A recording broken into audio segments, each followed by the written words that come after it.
27 लड़कियों ने अमू को रिजेक्ट कर दिया था, जिसके बाद स्नेहा अमू के साथ शादी करने को तैयार हुई थी। लेकिन शादी से एक दिन पहले अमू के पापा स्नेहा की बुआ को भगा ले जाते हैं, कोर्ट मैरिज कर लेते हैं। तो अब क्या अमू और स्नेहा की शादी हो पाएगी? आज फिर से आपके लिए एक जबरदस्त कहानी लेकर आया हूँ, तो वीडियो को पूरा जरूर देखना और कमेंट करके बताना कि अगर अमू की जगह पर आप होते तो क्या करते। चलिए इस कहानी को शुरू करते हैं। कहानी की शुरुआत में हम अमू और उसके घर वालों को देखते हैं। घर पर अमू के दादाजी शेखर, पापा राजकुमार, एक छोटा भाई विमल, अंकल अम्बरीश, 5 लोग रहते हैं और इनके घर का नाम है अंजलि मोटिल। 5 मर्दों वाले इस घर में कोई भी औरत नहीं है। दरअसल कुछ साल पहले शेखर ने जंगल का एक बड़ा सा पेड़ काट कर अपने घर का रिनोवेशन करवाया था और उसके कुछ दिन बाद एक एक्सीडेंट में अमू की मां सरोजा की मौत हो गई थी। तब से गांव वाले इनके घर अंजलि मोटिल को शापित मानते हैं। लोगों का कहना है कि इनका घर शापित है और जो भी औरत शादी के बाद इनके घर आएगी,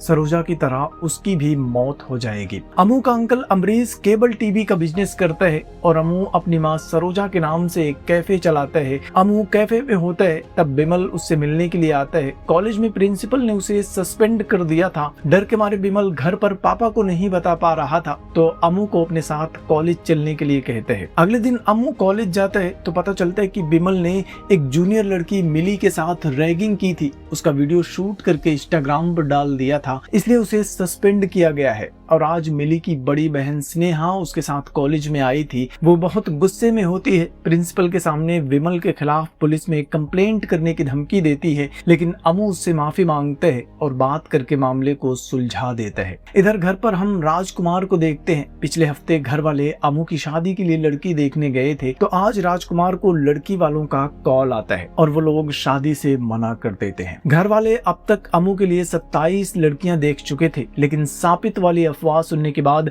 हर किसी ने शादी से इनकार कर दिया था। इसके बाद अमू अपने कैफे में मायूस बैठा हुआ था। तब कैफे में काम करने वाला एक आदमी उससे कहता है कि भाई, रिश्ता मना हुआ है, इसकी वजह से स्ट्रेस क्यों ले रहे हो? चलो मैं आपको एक ऐसी शानदार जगह लेकर चलूंगा जहां जाकर आपका सारा स्ट्रेस दूर हो जाएगा। वो अमू को लेकर थेरेपी सेंटर जाता है। यहाँ थेरेपी देने वाली लड़की स्नेहा होती है, जिसे अमू कल कॉलेज में मिला था। फिर दोनों बातें करते हैं। अमू कहते हैं कि मुझे इस जगह के बारे में कुछ पता नहीं है, तो स्नेहा उसे बताती है कि इस जगह पर हम लोगों का स्ट्रेस दूर करने में उनकी मदद करते हैं। अमू स्नेहा को अपने बारे में सब कुछ बताता है कि शादी के लिए अब तक 27 लड़कियां देख चुका हूँ, लेकिन हर कोई मेरी माँ के एक्सीडेंट को बीच मिलाकर रिश्ते से मना कर देता है। मैं लड़कियां देख देख कर थक चुका हूँ। तब स्नेहा उसकी हिम्मत बढ़ाती है कि तुम्हें एक अच्छी लड़की जरूर मिलेगी। जिसके बाद अमू भी थेरेपी सेंटर की मेंबरशिप ले लेता है और स्नेहा स्ट्रेस दूर करने में अमू की मदद करने लगती है। अगले दिन स्नेहा भी अमू के कैफे में आती है। वो अमू को एक लड़के जोएल से मिलवाती है। अमू को बताती है कि जोएल और वो एक दूसरे को डेट कर रहे हैं। खैर, इस तरह से अमू का स्ट्रेस दूर करने के बहाने दोनों एक दूसरे के करीब आने लगते हैं। उनकी अच्छी दोस्ती हो जाती है। दोनों साथ में घूमते हैं। फिर एक वीकेंड की रात अमू स्नेहा को लेकर अपने कैफे में आता है। दोनों साथ में बैठकर ड्रिंक करने लगते हैं। जिसके बाद अमू के पूछने पर स्नेहा बताती है कि मैं और जोएल एक दूसरे को डेट नहीं कर रहे। दरअसल मेरे और जोएल के पापा काफी अच्छे दोस्त हैं और जोएल का एक छोटा भाई है टॉम। वो मेरी छोटी बहन सोफी को पसंद करता है और जब घर वालों के सामने उसने अपनी बात रखी तो घर वाले भी उनकी शादी के लिए मान गए। उनके घर में 2 लड़के हैं और हमारे घर में मैं और सोफी 2 लड़कियां, और इसी वजह से जोएल के साथ मेरी शादी भी फिक्स हो गई। अमू ये सुनकर थोड़ा उदास हो जाता है, क्योंकि अब वो मन ही मन स्नेहा को पसंद करने लगा था। कुछ दिन इसी तरह से घूमते हुए बीत जाते हैं। स्नेहा भी अमू को पसंद करने लगती है और एक शाम दोनों समंदर के किनारे बैठे हुए थे। तभी बातों ही बातों में स्नेहा अमू से पूछती है कि क्या तुम मुझसे शादी करोगे? यह सुनकर अमू शॉक्ड हो जाते हैं। कहते हैं कि अगर तुम मुझसे शादी करोगी तो जोएल क्या करेगा? तब स्नेहा बताती है कि इसके बारे में मैंने सबसे पहले जोएल से ही बात की थी और उसी ने मुझे तुम्हें प्रपोज करने के लिए कहा है। अमू भी शादी के लिए मान जाता है, लेकिन उसे समझ में नहीं आ रहा था कि दोनों अपने अपने घर वालों को कैसे मनाएंगे। स्नेहा कहती है कि अगर मेरे पापा राजी नहीं हुए तो मैं उनकी सबसे बड़ी कमजोरी पापा की छोटी बहन मर्सी आंटी को पकड़ लूंगी, वो पापा को मना लेंगे। इसके बाद हम स्नेहा के घर पर मर्सी आंटी को देखते हैं। दरअसल मर्सी का पति सालों पहले उसे छोड़कर चला गया था और तब से मर्सी अपनी बेटी मिली के साथ इनके घर में ही रहती है। वो स्नेहा के पापा मार्कोस से बात करती है। मार्कोस कहता है कि आखिर जोएल से शादी करने में क्या बुराई है। तो मर्सी आंटी कहती है कि बच्ची को अपनी जिंदगी का फैसला खुद से करने दो, वो जिसे पसंद करती है उससे शादी करने दो, तभी वो खुश रहेगी, नहीं तो क्या पता मेरी तरह उसे भी जिंदगी भर आंसू बहाना पड़े।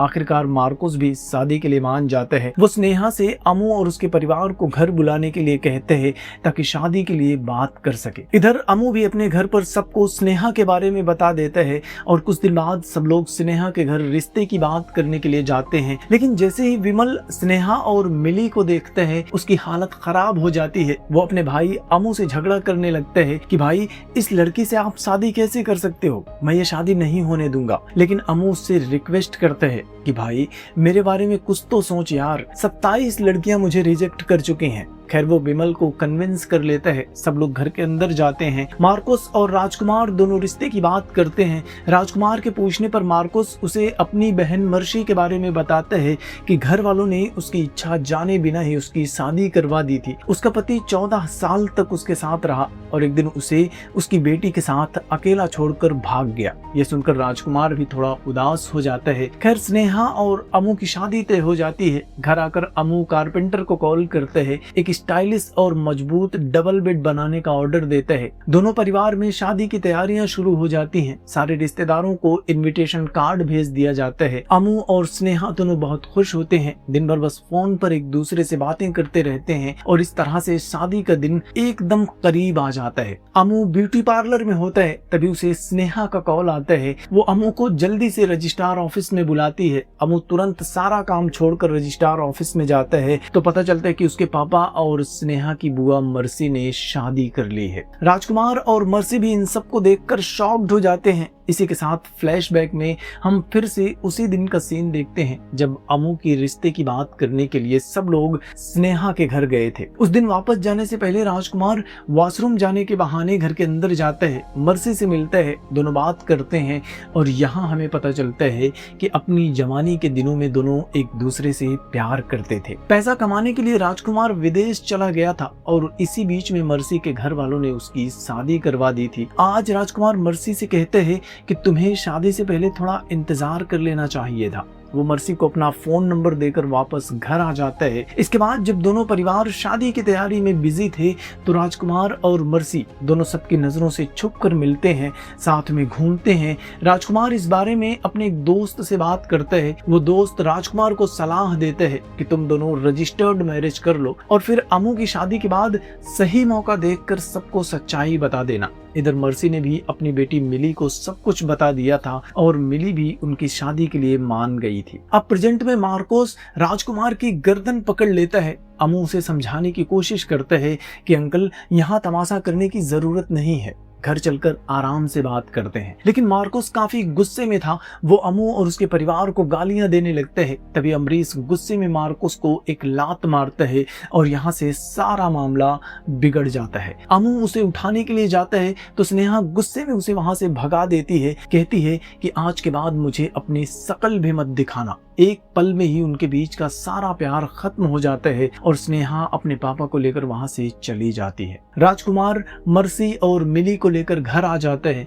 घर पर अमरीश और अमू के दादाजी शेखर उसका स्वागत करते हैं। अमू का मन तो नहीं कर रहा था लेकिन मजबूरी में उसे भी अपनी नई मम्मी का स्वागत करना पड़ता है। जैसे ही दोनों घर के अंदर जाते हैं तभी विमल भी वहां आ जाता है। अपने घर में मिली को देखकर पूछता है कि तू यहाँ क्या कर रही है, और जब उसे पता चलता है कि उसके पापा ने मिली की माँ से शादी कर ली है तो उसकी भी बोलती बंद हो जाती है। इधर अमू उदास बैठकर बार बार स्नेहा को कॉल करता है लेकिन स्नेहा उसका फोन नहीं उठा रही थी। तभी कारपेंटर डबल बेड लेकर उनके घर आ जाता है। बेड देखकर अमू कहते हैं कि भाई अब मुझे इसकी जरूरत नहीं है, वापस लेकर जाओ। कारपेंटर गुस्सा हो जाता है तो अमरीश उसे बताता है कि यार इसकी शादी कैंसिल हो गई है तो अब अमू को बेड की जरूरत नहीं है। तभी राजकुमार अमरीश को अपने पास बुलाते हैं। कहते हैं कि अब मुझे उस बेड की जरूरत है। उस बेड को मेरे रूम में रखवा दो। बेचारा अमू कुछ बोले बिना ही चुपचाप वहाँ से चला जाता है। शाम को विमल अपने कमरे में होता है, तभी दादाजी शेखर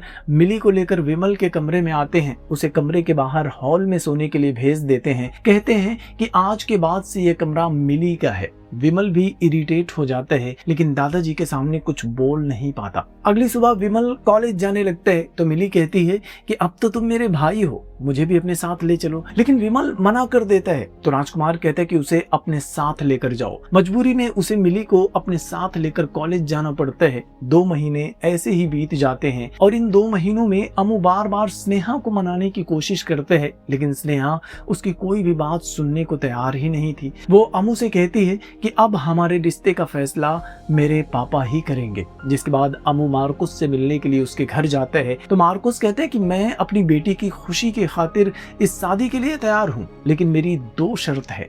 पहली कि शादी के बाद सिर्फ रस्में निभाने के लिए मेरी बेटी तुम्हारे घर जाएगी और शादी के कुछ दिन बाद तुम स्नेहा को लेकर एक अलग फ्लैट में शिफ्ट हो जाओगे। और दूसरी शर्त यह है कि शादी में मर्सी और तुम्हारे अंकल अमरीश दोनों नहीं आएंगे। अमू उनकी दोनों शर्तें मान जाता है। घर आकर सबको उनकी शर्तें बताता है तो अमरीश रोना शुरू कर देता है कि मेरे बिना तो इस शादी के लिए कैसे मान गया। वो इमोशनल होकर घर छोड़कर चला जाता है, लेकिन घर वाले इस शादी के लिए मान जाते हैं। अगले दिन चर्च में अमू और स्नेहा की शादी हो जाती है। शादी में जबरदस्त नाच गाना होता है और आखिर में स्नेहा विदा होकर अमू के घर आ जाती है। कमरे में पहुंचते ही अमू सबसे पहले कारपेंटर को कॉल करता है। उसे बताता है कि इस बार शादी हो चुकी है और अब तुम बेड बनाकर ले आओ। वो स्नेहा से कहते हैं कि बार बार शादी कैंसिल हो रही थी, इसलिए इस बार मैंने शादी के बाद बेड बनाने का ऑर्डर दिया है। वो स्नेहा के करीब जाने की कोशिश करते हैं तो स्नेहा उसका हाथ हटा देती है। कहती है कि जब तक पापा की शर्त पूरी नहीं करोगे मुझे छूना भी मत। वो अमू को कमरे से बाहर भेज देती है। बेचारे अमू को शादी के बाद भी हॉल में अकेले सोना पड़ता है। अगली सुबह राजकुमार और मिली नाश्ते की टेबल पर बैठे होते हैं। मर्सी उनके लिए नाश्ता लेकर आती है। वो स्नेहा को भी साथ में बैठकर नाश्ता करने के लिए कहती है तो स्नेहा गुस्सा हो जाती है। कहती है कि 1 हफ्ते में हम दोनों यहाँ से शिफ्ट हो जाएंगे तो सारी प्रॉब्लम खत्म हो जाएगी, लेकिन तब तक मुझे परेशान मत कीजिए। स्नेहा अपनी थेरेपी सेंटर चली जाती है। पीछे पीछे अमू भी उसके पास जाता है, उसे समझाने की कोशिश करता है, लेकिन स्नेहा फिलहाल घर में रहने के लिए तैयार ही नहीं थी। वो हर हाल में एक अलग फ्लैट में शिफ्ट होना चाहती थी। तो अमू परेशान होकर अपने अंकल के साथ बार में चला जाता है। उसे समझ में नहीं आ रहा था कि स्नेहा को सबके साथ रहने के लिए कैसे मनाए और आखिरकार अमू फैसला करता है कि अगर लाइफ में शांति चाहिए तो कुछ दिन स्नेहा की मर्जी से ही चलना पड़ेगा। बाद में उसे समझाकर वापस ले आऊंगा। इधर स्नेहा एक जगह पर अकेली बैठी हुई थी। तभी मिली और मर्सी उसके पास आती हैं। मर्सी उसे अपनी पूरी दुख भरी कहानी सुनाती है। कहती है कि इतने सालों बाद जब मैंने राजकुमार को देखा तो अपने प्यार को रोक नहीं पाई, क्योंकि मैं उसे दोबारा खोना नहीं चाहती थी, इसलिए सही और गलत के बारे में सोचे बिना ही हमने शादी कर ली। आखिरकार मर्सी की दर्द भरी कहानी सुनने के बाद स्नेहा की आंखों में भी आंसू आ जाते हैं। वो मर्सी को माफ करके उसे गले से लगा लेती है। उनके गिले शिकवे दूर हो जाते हैं। दूसरी तरफ अमू भी खुशी खुशी घर वापस आ रहा होता है। वो सोच रहा था कि घर जाकर स्नेहा को बता दूंगा मैं तैयारियां कर रहा हूँ और हम जल्द ही फ्लैट में शिफ्ट होने वाले हैं। तभी उसे मार्कोस का कॉल आता है। वो बहुत गुस्से में थे। अमू से कहते हैं कि अपनी बेटी की खुशी के लिए मैं इस शादी को मान गया था, लेकिन तुम्हारा घर शापित है, उस घर में मेरी बेटी कभी खुश नहीं रहेगी, इसलिए जल्दी से उसे लेकर फ्लैट में शिफ्ट हो जाओ। घर शापित है। ये बात सुनकर अमू गुस्सा हो जाता है। मार्कोस से कहते हैं कि मैं तुम्हारा गुलाम नहीं हूँ जो तुम्हारी हर बात मानूंगा। वो गुस्से में मार्कोस का फोन काट देता है। गुस्से में घर आता है। अमू को नहीं पता था कि घर पर सब कुछ ठीक हो चुका है।